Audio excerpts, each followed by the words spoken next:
اللهم صل على سيدنا محمد وعلى آل سيدنا محمد وأصحاب سيدنا محمد وبارك وسلم. الحمد لله نحمده ونصلي على رسوله الكريم. اما بعد. پیارے دوستوں، عزیزوں، ساتھیوں،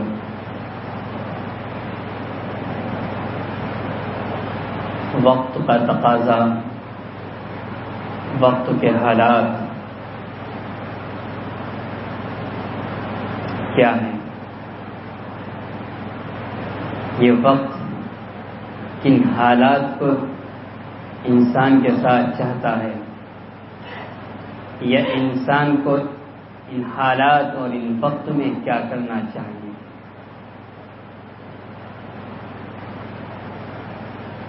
میرے دوستوں، ہم کاروبار بھی کر رہے ہیں،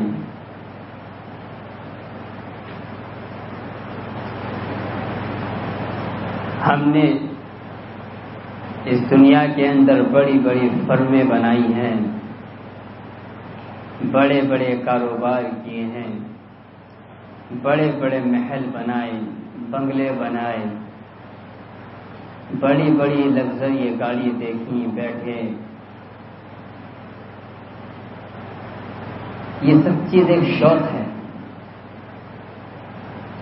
یہ سب چیز ایک شوق ہے. یہ چیزیں وقتی طور سے کام آنے والی ہیں، ہمیشہ نہیں. مثال کے طور پر ہمارے پاس کوئی گاڑی ہے، کوئی کام پڑ گیا، ایمرجنسی ہو گئی، گاڑی لے کر چلے گئے. ہمارے اہل و عیال ہیں، فیملی ہے، بڑی فیملی ہے. ہم نے کاروبار کیا، اس سے منافع کمایا، ہم نے بڑے بڑے بنگلے بنائے، ان میں رہے. کاروبار کیا، پیسہ کمایا، لیکن وقتی طور سے کمایا، ہمیشہ کے لیے نہیں کمایا. بڑے بڑے بنگلے بنائے، ان میں رہے، بڑے اونچے اونچے مکان بنائے، ان میں رہے اور رہ رہے ہیں. سب وقتی طور سے ہے، ہمیشہ نہیں ہے. ہمیشہ کیا ہے، ہماری منزل کیا ہے، کبھی نہیں سمجھ پاتے. ہمارا مقصود کیا ہے، ہمیں حقیقتاً میں جانا کہاں ہے، ہمیں حقیقت کو سمجھنا ہے. حقیقت کو سمجھنے کی ضرورت ہے. وقتی طور سے کوئی چیز کام آنے والی نہیں ہے. صرف ایک ذات کام آتی ہے جو ہمیشہ باقی رہنے والی ہے، وحدہ لا شریک کی ذات ہے، جو حاضر اور ناظر ہے، جس نے دنیا کو وجود دیا ہے، جس نے دنیا کو زمین پر بھیجا، جس نے اس دنیا کو اس مٹی کے اندر بھیجا، جس نے اس دنیا کو اس مٹی سے نکالنے کے بعد قدرت رکھتا ہے. میرے عزیزو، انسان دنیا میں ماں کے پیٹ سے آتا ہے. وہ ماں کے پیٹ سے ایک بار آتا ہے، دوبارہ اس جگہ نہیں جاتا. انسان بچپنا انسان کو ایک بار ملتا ہے، جوانی ایک بار ملتی ہے، بلوغت ایک بار ملتی ہے، بڑھاپا ایک بار ملتا ہے. میرے عزیزو، جوانی کے بعد بچپنا نہیں آنے والا، بڑھاپے کے بعد جوانی نہیں آنے والی، موت کے بعد زندگی نہیں آنے والی، ماں کے پیٹ سے آنے کے بعد پیٹ میں نہیں جانے والا، دنیا سے جانے کے بعد دنیا میں نہیں آنے والا، قبر کے اندر جانے کے بعد قبر سے باہر نہیں نکلنے والا، قبر سے باہر نکلنے کے بعد قبر کے اندر نہیں آنے والا، جہنم میں جانے کے بعد دوبارہ جہنم میں نہیں آنے والا، جنت میں جانے کے بعد دوبارہ جنت سے نہیں نکلنے والا، پھر میرے عزیزو ہماری منزل کہاں ہے؟ اللہ رب العزت کی ذات ہے، جہاں اللہ رب العزت کا دیدار ہے، جہاں اللہ رب العزت کا ہم دیدار کریں گے۔ انسان ماں کے پیٹ میں رہتا ہے، وقتی طور سے 9 مہینے رہتا ہے۔ انسان دنیا کے اندر آتا ہے، اس کو بچپنا ملتا ہے، وقتی طور کا ہے۔ جوانی ملی، وقتی طور سے ملی۔ بڑھاپا ملا، وقتی طور سے ملا۔ یہ آپ لوگ ایمانداری سے بتا دیں کہ کسی کو ہمیشہ بچپنا ملا ہے؟ ملا ہے؟ کسی کو ہمیشہ جوانی ملی ہے؟ بڑھاپا ملا ہے؟ نہیں۔ چاہے 200 سال، 300 سال، 400 سال، بہرحال موت اس کو آ گئی ہے، آخر کار اس زمین کے اندر چلا گیا ہے۔ اب اللہ رب العزت اس زمین سے کب نکالیں گے؟ قیامت کب آئے گی؟ کب ہم اس قبر سے نکل کر حشر کے میدان کی طرف دوڑیں گے، بھاگیں گے؟ وہ اللہ کا معاملہ ہے۔ جو نشانیاں ہیں ہم نشانیوں کو سمجھتے رہتے ہیں، پڑھتے رہتے ہیں، باقی اللہ کا اپنا معاملہ ہے۔ اللہ رب العزت کس کو جنت میں بھیجے گا، کس کو جہنم میں بھیجے گا، کس کو حشر کے میدان میں کس سے حساب لے گا، کس کو بغیر حساب کے معاف کر دے گا، یہ بات کا معاملہ اس کا اپنا معاملہ ہے۔ لیکن میرے عزیزوں ہماری جو اصل منزل ہے، آخرت کے اندر بھی ہماری اصل منزل اللہ رب العزت کی ذات ہے، اور دنیا کے اندر بھی ہماری جو منزل ہے اللہ رب العزت کی ذات ہے۔ میرے عزیزوں نہ ہمیشہ دنیا کے اندر جوانی رہے گی، نہ بڑھاپا رہے گا، نہ کاروبار ہمیشہ رہے گا، نہ کوٹھی بنگلے ہمیشہ رہیں گے۔ آج ملک کے حالات، بارش کی وجہ سے کتنی جگہ باڑھ آئی ہوئی ہے، کتنے مکان بارش کے پانی سے بہہ گئے ہیں، کتنے انسان اس بارش کے پانی سے موت کی گھاٹ اتر گئے ہیں، کتنے بچے یتیم اور مسکین ہو گئے ہیں۔ حالات کا کچھ نہیں پتا، کیا وہ دوبارہ زندہ آ جائیں گے؟ کیا وہ محل دوبارہ بن جائیں گے؟ نہیں بنیں گے۔ اب نیا مٹیریل چاہیے، نئی اینٹ چاہیے، نیا سیمنٹ چاہیے، نیا سریا چاہیے بنانے کے لیے۔ اسی طریقے سے ہم دنیا کے اندر ہیں، ہمارا آنے کا مقصد اللہ رب العزت کی ذات ہے۔ ہم نے بنگلے بنائے ہیں، ہاں کوئی منع نہیں کرتا، اچھے مکان بنائے، اپنے رہنے کے لیے اچھے مکان بنائے، اپنے اہل و عیال کے لیے اچھا مکان بنائے، کوئی منع نہیں کرتا، اچھا کھائیں، اچھا پہنیں، کوئی منع نہیں کرتا ہے۔ اصل جو ذات ہے اللہ رب العزت کی ذات ہے کہ ہمیں جانا کہاں ہے، ہماری منزل کہاں ہے۔ اے میرے عزیزو ہمیں اپنے اللہ سے سچا رشتہ پیدا کرنا ہے۔ اگر ہمارا قرب اللہ رب العزت کی ذات کے لیے ہوا، ہماری تنہائی اللہ رب العزت کی ذات کے لیے ہوئی، ہماری جلوت اللہ رب العزت کی ذات کے لیے ہوئی، ہماری خلوت اللہ رب العزت کی ذات کے لیے ہوئی، اگر ہم نے خلوت اختیار کی ہے اللہ رب العزت کو رضا حاصل کرنے کے لیے اختیار کی ہے، اگر ہم نے جلوت اختیار کی ہے اللہ رب العزت کی رضا حاصل کرنے کے لیے اختیار کی ہے، ہمیں دنیا سے دل نہیں لگانا، ہمیں کاروبار سے دل نہیں لگانا، ہمیں کوٹھی بنگلوں سے دل نہیں لگانا۔ ارے تم صبح سے شام تک کاروبار میں لگے رہتے ہو، تم صبح سے شام تک بچوں میں رہتے ہو، کبھی تم نے اس کا بھی خیال کیا ہے کہ جس نے ہمیں اس دنیا میں بھیجا ہے کہ ہم 10 منٹ، آدھا گھنٹہ، 1 گھنٹہ اپنے رب سے دل لگائیں، اپنے رب سے باتیں کریں، اپنے رب کی مناجات پڑھیں، اپنے رب کا ذکر کریں، اللہ سے باتیں کریں۔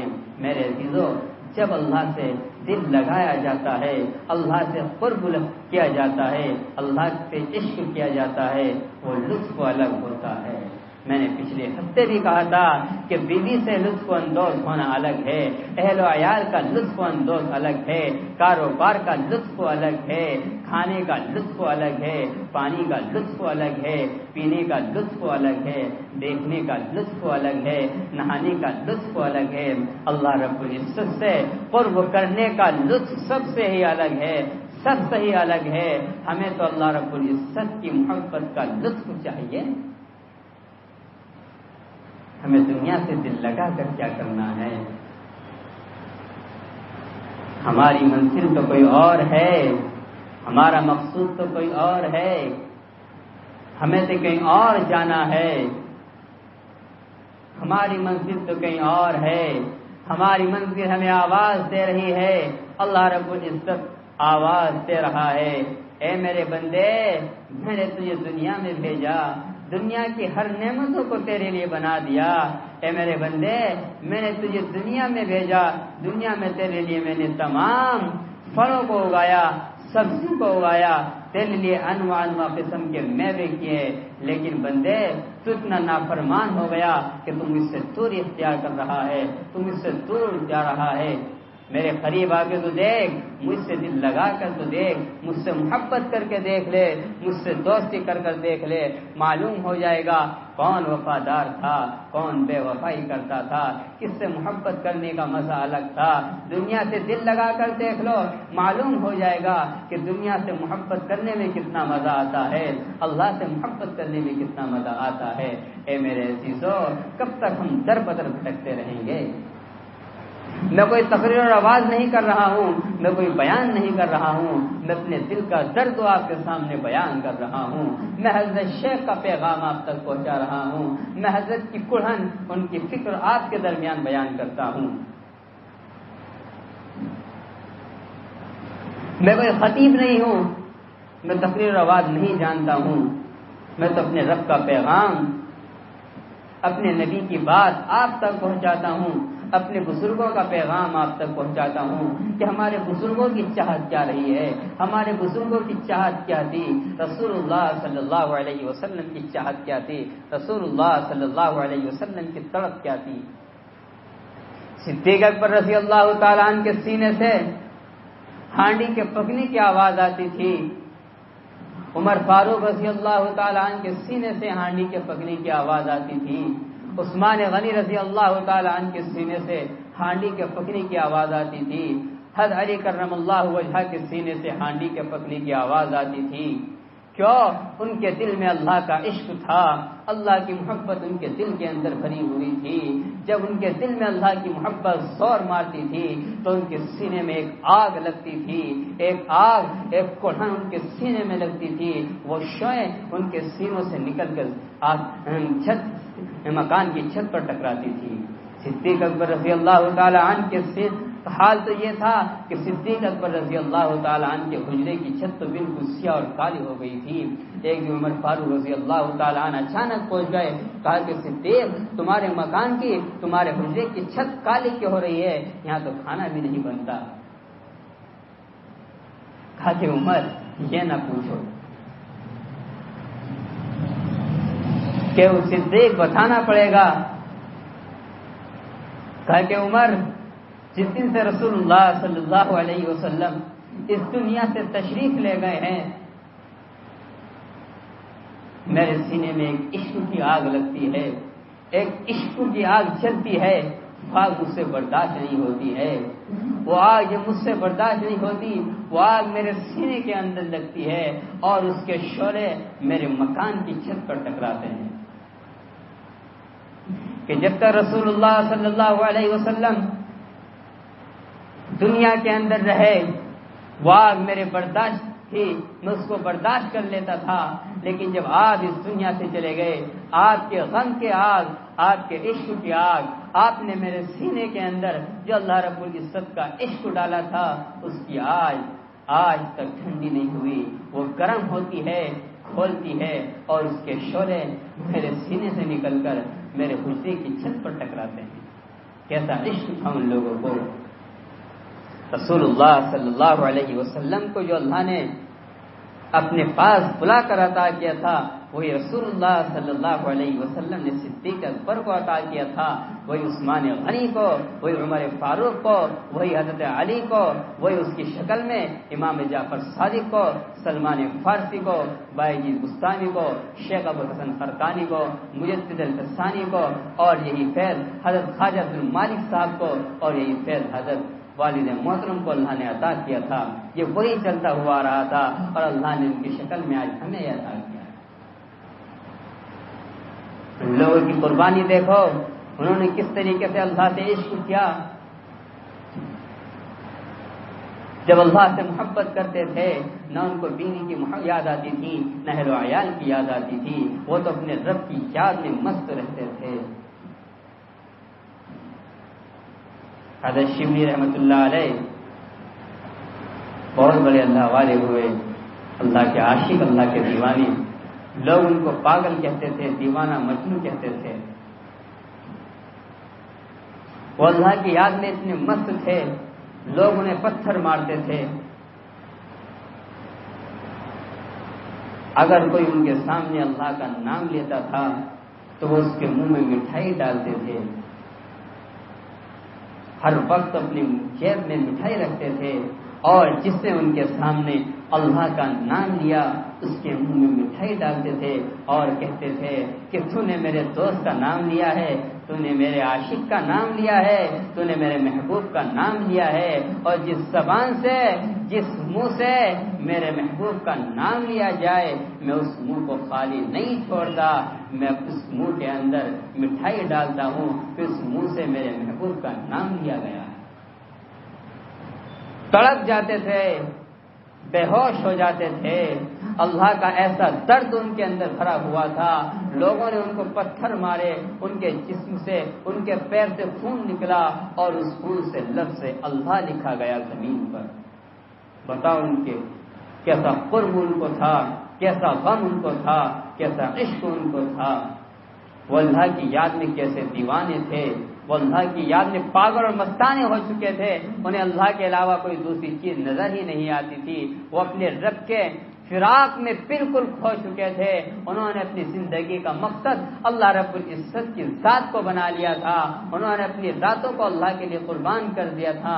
انہوں نے اپنے دن کو اللہ کے لیے قربان کر دیا تھا. دن میں نہ رات میں صرف وہ اللہ اللہ کرتے تھے، نہ رات میں آرام کرتے تھے، نہ دن میں آرام کرتے تھے، نہ کسی سے ملاقات کرتے تھے. وہ اپنے رب کے فراق میں گھومتے رہتے تھے. کوئی ان سے ملاقات کے لیے آتا تو آج ملاقات کر لیتے، ورنہ اپنے رب کی یاد میں تڑپتے رہتے تھے. کیسے کیسے اللہ کے عاشق ہوئے، اللہ کے دیوانے ہوئے. ہمارے حضرت شاہ ہند حضرت خواجہ باقی اللہ نقشبندی رحمۃ اللہ علیہ ہندوستان کے بہت بڑے اللہ والے، جس سے ہندوستان کے اندر نقشبند سلسلہ پھیلا.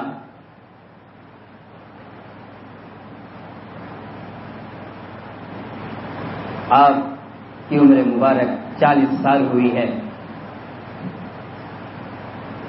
آپ کی 2 اہلیہ تھی،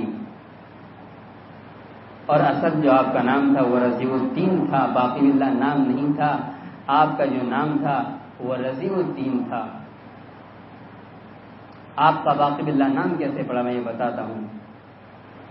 آپ کا ایک مرید تھا، وہ آپ سے سچی محبت کرتا تھا، سچا عشق کرتا تھا. حالانکہ بات بتانے کی نہیں ہوتی، لیکن جب زبان پہ آ جاتی ہے اللہ کہلا دیتا ہے.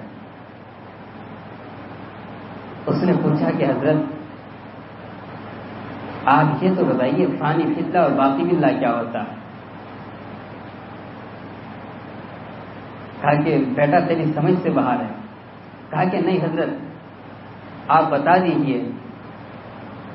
میں آج تک نہیں سمجھ پایا، جس سے پوچھتا ہوں کوئی جواب نہیں دیتا کہ باقی باللہ کیا ہے اور فانی باللہ کیا ہے. اور آج بھی جہاں آپ کا روز مبارک ہے وہاں بورڈ لگا ہوا ہے، آج وہاں باقی باللہ اور فانی باللہ، اللہ باقی من کل فانی لکھا ہوا ہے آج بھی وہاں. کہا کہ بیٹا وقت کا انتظار کرو، تمہیں بتا دوں گا، تم کو معلوم ہو جائے گا.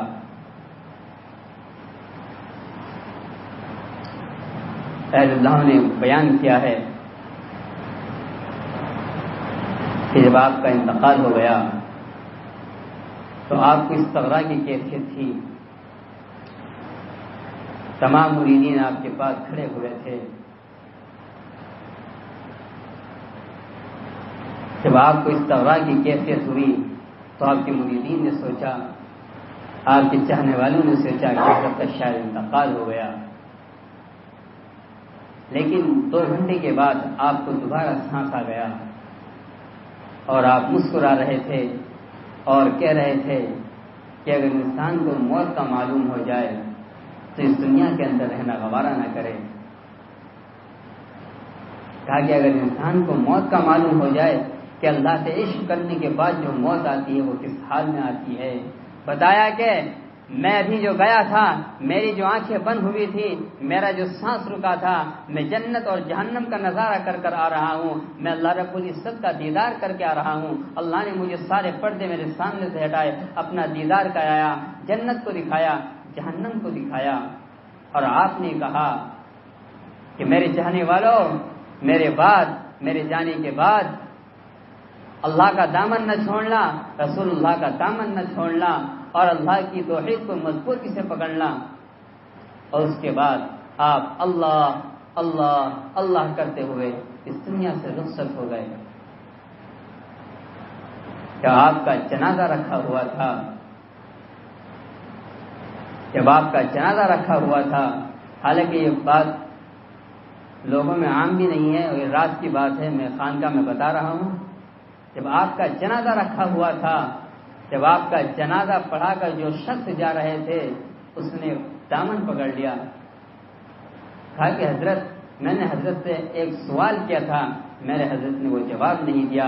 میں نے اپنے حضرت سے پوچھا تھا کہ حضرت باقی باللہ کیا ہے اور فانی باللہ کیا ہے؟ حضرت نے کہا تھا کہ بیٹا کچھ وقت کا انتظار کرو، تم کو معلوم ہو جائے گا۔ حضرت اس دنیا سے چلے گئے۔ اب میں کیا کروں؟ تو نقاب اٹھایا، کہا کہ یہ فانی باللہ ہے اور یہ تیرے سامنے ہے باقی باللہ ہے، اس لیے آپ کا نام باقی باللہ ہے۔ اللہ نے آپ کو جو لفظ باقی باللہ دیا تھا، آپ کو اللہ کی ایسی محبت، ایسا قرب تھا، ایسا عشق تھا کہ آپ نے سب کچھ اللہ کی راہ میں فنا کر دیا تھا، اور کہتے تھے کہ دنیا کے اندر جو ہے میرا جسم ڈھانچہ ہے، میری روح تو میرے رب کے پاس ہے، میرے سامنے، تمہارے سامنے جو ہے یہ میرا ڈھانچہ ہے، یہ میرا جسم ہے جو مٹی سے بنا ہوا ہے، پتہ نہیں یہ کب تمہارے سامنے پڑا رہ جائے، میری روح، میرا دل تو کہیں اور رہتا ہے، میں اپنے رب کی یاد میں فنا ہو چکا ہوں، اس لیے آپ کا نام باقی باللہ پڑا۔ اصل جو آپ کا نام رضی الدین تھا، لیکن اللہ نے آپ سے وہ کام لیا کہ حضرت امام ربانی مجدد الفسانی کو اللہ نے چنا اور وہ آپ کے خلیفہ بنے، اور آج پوری دنیا کے اندر امام ربانی مجدد الفسانی کے ماننے والے موجود ہیں۔ اب کوئی یہ کہے کہ میں مجدد صاحب کو تو مانتا ہوں، خواجہ باقی باللہ کو نہیں مانتا، وہ سلسلے کی اہمیت نہیں جانتا، اس کا سلسلے میں واسطہ نہیں ہے۔ اگر ہمارے بریلی حضرات کو دیکھا جائے، جو بریلی حضرات ہیں، ان کا جو سلسلہ پہنچتا ہے نقشبند تک، وہ حافظ دوست محمد قندھاری تک پہنچتا ہے، یہاں سے ان کی لائن الگ نکل جاتی ہے، یہاں سے دیوبندی اور بریلوی کا مسلک شروع ہو جاتا ہے، ورنہ یہاں تک بھی ان کا سلسلہ چلتا ہے۔ میرے عزیزو، یہ نقشبند سلسلہ یہ میری اور آپ کی وراثت نہیں ہے، میری اور آپ کی جاگیر نہیں ہے، یہ تو اللہ رب العزت نے رسول اللہ صلی اللہ علیہ وسلم کو عطا کیا تھا، وہی صدیق اکبر کو عطا کیا، وہی تمام اہل اللہ کو عطا کیا، وہی ہمیں اور آپ کو ملا۔ یہ میری جاگیر نہیں ہے، اللہ تو اس سے کام لیتا ہے جس صداقت میں سچا ہوتا ہے، ورنہ اللہ رب العزت کسی اور کو چن لے گا۔ میں اگر کام نہیں کروں گا، اللہ میری جگہ کسی اور کو دیکھ لے گا۔ اللہ میرا بھوکا نہیں ہے، آپ یہاں نہیں آئیں گے، اللہ کسی اور کو بھیجے گا۔ اللہ آپ کا بھوکا نہیں ہے، اللہ تو یہ چاہتا ہے کہ بندہ میرا ہو جائے، میں بندے کا ہو جاؤں۔ اللہ کو ہم سے کوئی واسطہ نہیں ہے، واسطہ ہمیں ہے، راضی ہمیں کرنا ہے، اللہ کو راضی ہمیں کرنا پڑے گا۔ اللہ ہمیں راضی کرنے نہیں آئے گا، ہم نے اللہ کو ناراض کیا ہوا ہے۔ اللہ کو راضی کر لو، میں کہتا ہوں راضی کر لو، راضی کر لو۔ اللہ رب العزت ہر روز پکارتا ہے، میرے بندو آ جاؤ، میں تمہیں توبہ قبول کرنے والا ہوں، تمہیں معاف کرنے والا ہوں، آ جاؤ۔ لیکن ہم ایسے بے شرم ہو چکے ہیں، بے غیرت ہو چکے ہیں کہ ہمارے کانوں تک آواز نہیں آتی۔ کیوں نہیں آتی؟ ہمارے دل سیاہ ہو چکے ہیں، ہمارے دلوں پر زنگ لگ چکا ہے، ہم نے اپنے رب کو بھلا دیا ہے، ہم نے توحید کو بھلا دیا ہے، ہم نے ولی اللہ کے طریقوں کو بھلا دیا ہے، ہم نے ان کی زندگی کو بھلا دیا ہے۔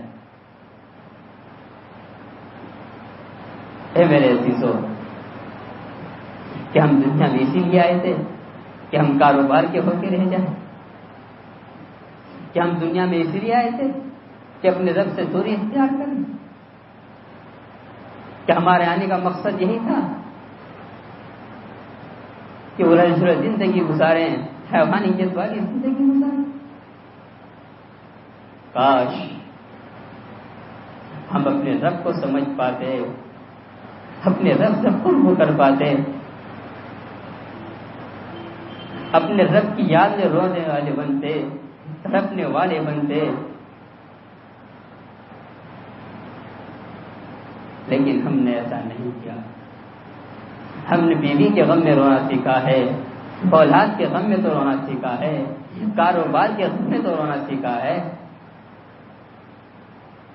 نقصان کے غم میں رونا سیکھا ہے۔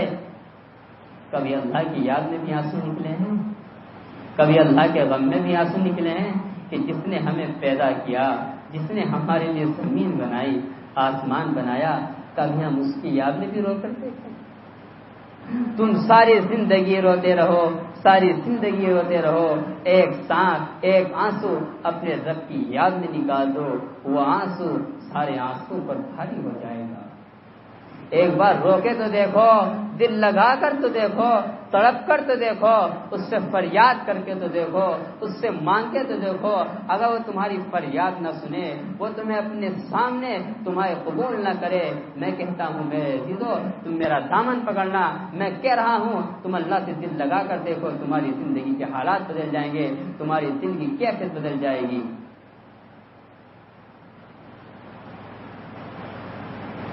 جب تم اپنے رب سے دل لگاتے ہو یا خانقاہ میں آتے ہو، مراقبہ کرتے ہو، تو تمہارے دل کی کیفیت الگ ہوتی ہے۔ جب یہاں سے چلے جاتے ہو یا نہیں آتے ہو، تمہارے دل کی کیفیت بدل جاتی ہے۔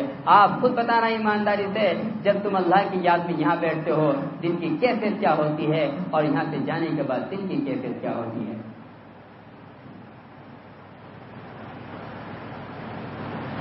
جب اللہ سے دل لگتا ہے، چاہے وہ کہیں بھی ہو، لطف الگ آتا ہے، مزہ الگ آتا ہے۔ اس لیے میرے عزیزو، اپنے رب سے دل لگانا سیکھو، اپنے رب سے محبت کرنا سیکھو، اپنے رب کے پیغام کو سمجھو کہ ہمارے رب نے ہمیں کیا پیغام دیا ہے، ہمیں کون سا راستہ اختیار کرنا ہے، ہماری منزل کیا ہے، ہمارا مقصود کیا ہے، ہمیں کرنا کیا ہے، ہمیں جانا کیا ہے۔ اس لیے میرے عزیزو، ہم اپنی زندگی کے اندر اللہ رب العزت کی معرفت پیدا کرنی ہے، اللہ کا عشق پیدا کرنا ہے۔ تھوڑی دیر کے لیے مراقبے میں بیٹھ جائیں، آنکھیں بند کر لیں، زبان کو تالو سے لگا لیں، اور خیال کریں کہ میرے شیخ کے دل سے میرے دل میں اللہ کی محبت آ رہی ہے، اور دل پر جو زنگ لگ چکا ہے وہ دور ہو رہا ہے، اور اللہ کی محبت آ رہی ہے۔ دل کہہ رہا ہے اللہ اللہ اللہ۔ لائٹ بند کر